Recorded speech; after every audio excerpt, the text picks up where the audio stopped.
اللهم صل على محمد وآل محمد. اعوذ باللہ من الشیطان الرجیم. بسم اللہ الرحمن الرحیم. وصلی اللہ علی محمد وآل بیتہ الطیبین الطاہرین المعصومین.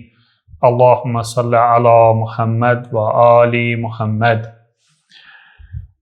دیکھیں، ہماری بات چل رہی تھی کہ اگر لباس اور بدن انسانی نجس ہو جائے تو اس کو پاک کرنے کا کیا طریقہ ہے، اس کو ہم تفصیل کے ساتھ ذکر کر چکے ہیں.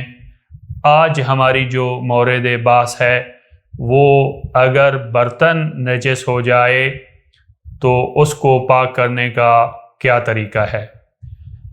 سب سے پہلے تو ہم برتن کی ڈیفینیشن کریں گے کہ فقہ میں برتن سے کیا مراد ہے. دیکھیں، فقہ میں برتن کی ایک علیحدہ ڈیفینیشن ہے، تو اس وجہ سے ہم برتن کی ڈیفینیشن ذکر کر رہے ہیں. آپ انتہائی غور کیجئے گا، ہم فقہ اہل بیت پڑھ رہے ہیں. برتن کی علیحدہ ڈیفینیشن ہے فقہ اہل بیت میں، لہٰذا اس وجہ سے ہم سب سے پہلے برتن کی ڈیفینیشن کریں گے. برتن سے کیا مراد ہے؟ برتن سے مراد ہر وہ ظرف جو کھانے، پینے اور پکانے کے لیے استعمال میں لایا جاتا ہے اسے برتن کہتے ہیں، جس کے کنارے ہوں اور گہرائی بھی ہو. میں پھر دوہرا دیتا ہوں، ہر وہ ظرف جس کو کھانے، پینے یا پکانے کے لیے اور اس کے کنارے بھی ہوں اور اس کی گہرائی بھی ہو، جیسے گلاس ہے، کپ ہے، دیگ ہے، ڈونگا ہے، تشت ہے، یہ چیزیں برتن کہلاتی ہیں فقہ اہل بیت میں. جو کھانے، پینے اور پکانے اور اس کے کنارے ہوں اور گہرائی ہو، عمق ہو، یہ چیزیں جو ہے فقہ اہل بیت میں برتن کہلاتی ہیں. اس کے علاوہ مثلا چھری ہے، کھانے کا چمچ ہے، کانٹا ہے، کافگیر ہے، ایسی ٹرے یا ایسی پلیٹ کے جس کا کنارہ نہیں ہے، تو جس کا کنارہ ابھرا ہوا نہیں ہے، ایسی پلیٹ ہے، تو یہ شرعی طور پر فقہ اہل بیت میں برتن شمار نہیں ہوتے. اسی طرح غسل خانے میں رکھا ہوا ٹب، صندوق، قندیل، تلوار یا خنجر کا غلاف، حتیٰ کہ قرآن مجید کا غلاف، یہ بھی فقہ اہل بیت میں برتن شمار نہیں ہوتے، کیونکہ ان کو کھانے پینے کے لیے استعمال یا یوز نہیں کیا جاتا. تو خلاصہ کیا ہوا؟ برتن کی ڈیفینیشن کیا ہوئی؟ ایسا ظرف جو کھانے، پینے یا پکانے کے لیے استعمال ہو اور اس کے کنارے ہوں اور اس میں گہرائی ہو، ایسے برتن کو فقہ اہل بیت میں برتن کہا جاتا ہے. سوال یہ ہے کہ آپ کہیں گے کہ یہ برتن کے علیحدہ احکام آپ کیوں ذکر کر رہے ہیں؟ حالانکہ آپ نجاست، طہارت اور پاک کرنے کے احکام پہلے ذکر کر چکے ہیں. تو اس کا جواب یہ ہے کہ اگر برتن کا اندرونی حصہ نجس ہو جائے تو اس کو پاک کرنا کا طریقہ علیحدہ ہے. اس وجہ سے ہم برتن کے احکام علیحدہ ذکر کر رہے ہیں. مثلا اگر برتن کا اندرونی حصہ کسی نجاست کی وجہ سے نجس ہو جائے تو اسے 3 مرتبہ دھونا ضروری ہوگا. بعض دفعہ ہم کہیں گے 2 مرتبہ دھونا ضروری ہے. تو کیونکہ برتن کے خاص احکام تھے تو اس وجہ سے سب سے پہلے ہم نے برتن کی ڈیفینیشن کی اور پھر ابھی ہم اس کے احکام بیان کریں گے. دیکھیں، سب سے پہلا مسئلہ، اگر برتن کو کتے نے چاٹ لیا ہے تو اسے پاک کرنے کا کیا طریقہ ہے؟ میں پھر جواب میں دوہرا دیتا ہوں.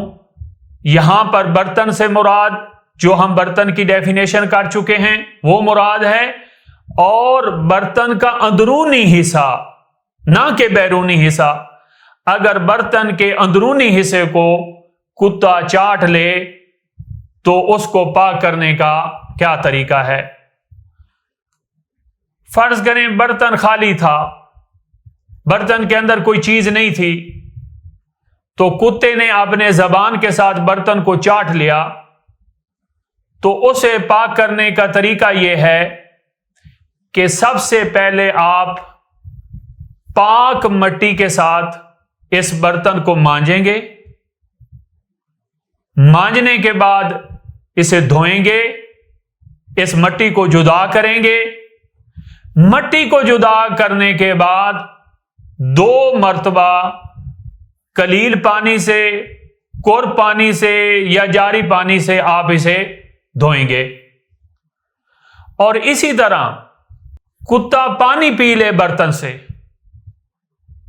یا اور کوئی لیکوڈ چیز، کوئی مائع چیز پی لے، یعنی برتن خالی نہیں تھا، کتے نے چاٹا نہیں ہے، کتے نے برتن سے پانی پیا ہے، دودھ پیا ہے، اور کوئی لیکوڈ چیز پڑی تھی وہ پی ہے، تو اس کو پاک کرنے کا بھی طریقہ یہی ہے کہ سب سے پہلے آپ مٹی کے ساتھ مانجیں گے. مانجنے کے بعد، مٹی دور کرنے کے بعد 2 مرتبہ آپ قلیل پانی ہو، کور پانی ہو، جاری پانی ہو، اس سے آپ دھوئیں گے. ایک اور انتہائی اہم نقطے کی طرف آپ کی توجہ مبذول کروانا چاہتا ہوں. یہ ترتیب ضروری ہے اس کا لحاظ کرنا. یعنی پہلے آپ مٹی سے مانجیں گے، وہ مٹی دور کرنے کے بعد پھر آپ 2 مرتبہ دھوئیں گے. یہ نہیں ہو سکتا کہ آپ پہلے 2 مرتبہ دھو لیں اور آخر میں آپ مٹی کے ساتھ مانجیں. یوں برتن پاک نہیں ہوگا. دوسرا حکم، اگر کسی برتن میں کتے کا لعاب گر جائے، کتے کی کوئی رطوبت گر جائے، اسے کیسے پاک کیا جائے گا؟ اگر کسی برتن کے اندر کتے کا لعاب گر جائے، کتے کا پسینہ گر جائے، کتے کی کوئی رطوبت گر جائے، تو اسے کیسے پاک کیا جائے گا؟ تو اس کا جواب یہ ہے کہ احتیاط لازم کی بنا پر پہلے اس برتن کو مٹی کے ساتھ مانجنا پڑے گا. مٹی دور کرنے کے بعد پھر آپ 3 مرتبہ اسے دھوئیں گے،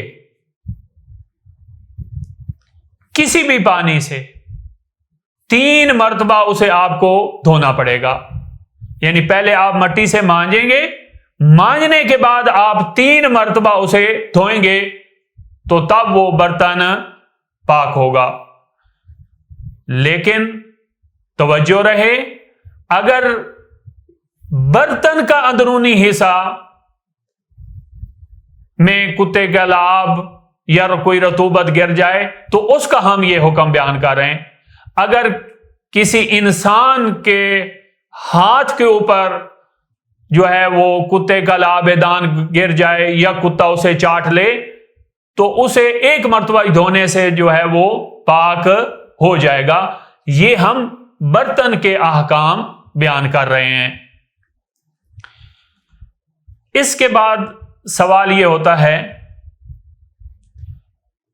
کیا کتے کو گھر میں پالنا چاہیے؟ آپ نے اتنے سخت، آپ کہیں گے آغا صاحب اتنے سخت مسائل بیان کرنے کے بعد کیا کتے کو گھر میں پالنا چاہیے اگرچہ باغیچے میں ہی رکھیں؟ تو اس کے جواب میں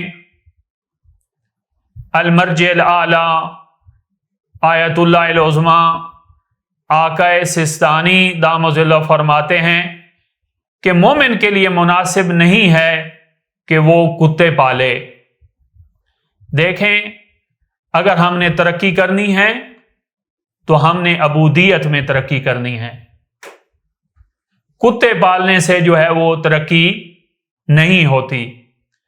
اور دوسری بات آقا صاحب فرماتے ہیں کہ اگر آپ گھر میں کتا رکھیں گے تو ہر ٹائم نجاست کا مسئلہ رہے گا۔ اگر دروازے کو کتے نے چاٹ لیا ہے تو دروازہ نجس، اگر گھر کی راہداری میں کتا جو ہے وہ ٹہر رہا ہے اور وہ تر ہے تو گھر کی راہداری نجس،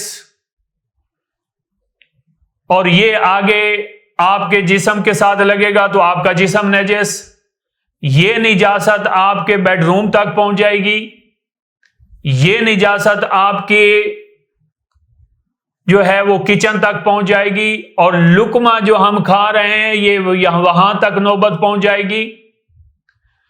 تو اس وجہ سے آقا صاحب فرما رہے ہیں کہ مومن کے لیے مناسب نہیں ہے کہ وہ کتے پالے، اگرچہ حرام نہیں ہیں۔ اگر آپ نجاست طہارت کا خیال رکھتے ہیں اور کتے کو سٹک رکھتے ہیں باغیچے تک اور علیحدہ ایک کونے میں، تو کتا رکھنا حرام نہیں ہے، لیکن ان نجاست اور طہارت کے مسائل کی طرف متوجہ رہنا ضروری ہے۔ اور بعض فقہا یہاں تک فرماتے ہیں کہ اگر گھر میں کتا ہو تو ایسے گھر میں نماز پڑھنا مکروہ ہے۔ یہاں پر میں مکروہ سے کیا مراد ہے اس کو تفصیل سے بیان کرتا جاؤں، یعنی آپ کو کم ثواب ملے گا۔ یعنی ایسے گھر میں کہ جس گھر میں کتا ہو، اس گھر میں اور اس روم میں اگر نماز پڑھی جائے تو آپ کو ثواب کم ملے گا بنسبت اس گھر کے کہ جس گھر میں کتا نہ ہو۔ اس کے علاوہ اگر کوئی حیوان ہے آپ پالنا چاہتے ہیں تو کوئی حرج نہیں ہے۔ فرض کریں اگر سفید مرغ رکھیں، بعض روایات میں ہے کہ جادو اور ان چیزوں سے بچاتا ہے، تو باقی کوئی حیوان رکھنا چاہتے ہیں تو وہ آپ رکھیں۔ نجس العین کو اگر آپ رکھیں گے تو یہ نجاست طہارت کا مسئلہ رہے گا، اگرچہ رکھنا حرام نہیں ہے۔ اس کے بعد ہم آتے ہیں کہ اگر برتن نجس ہو جائے شراب سے تو اسے کیسے پاک کرنا ہے۔ اگر برتن شراب سے نجس ہو جائے تو کسی بھی پانی سے، چاہے قلیل پانی ہو، چاہے قرب پانی ہو، چاہے جاری پانی ہو، چاہے بارش کا پانی ہو، 3 مرتبہ اسے دھونا ضروری ہے۔ البتہ مٹی کے ساتھ مانجنے کی ضرورت یہاں پر نہیں ہے۔ اس کے بعد اگر کسی برتن کو سور چاٹ لے، خنزیر چاٹ لے، یا کوئی بڑا جنگلی چوہا کسی برتن کے اندر مر جائے تو اسے پاک کرنے کا کیا طریقہ ہے۔ تو دیکھیں، اگر سور کسی برتن کو چاٹ لے یا اس سے کوئی مائع چیز پی لے یا اس برتن کے اندر کوئی جنگلی چوہا مر جائے تو اسے قلیل پانی سے، جاری پانی سے، قرب پانی سے 7 مرتبہ دھونا ہے۔ 7 مرتبہ دھونا ضروری ہے، جبکہ اس صورت میں مانجنے کی ضرورت نہیں ہے۔ اس کے بعد جو ہے وہ اگر مذکورہ بالا نجاسات کے علاوہ، یہاں تک تو ہم نے ذکر کیا کہ اگر برتن کا اندرونی حصہ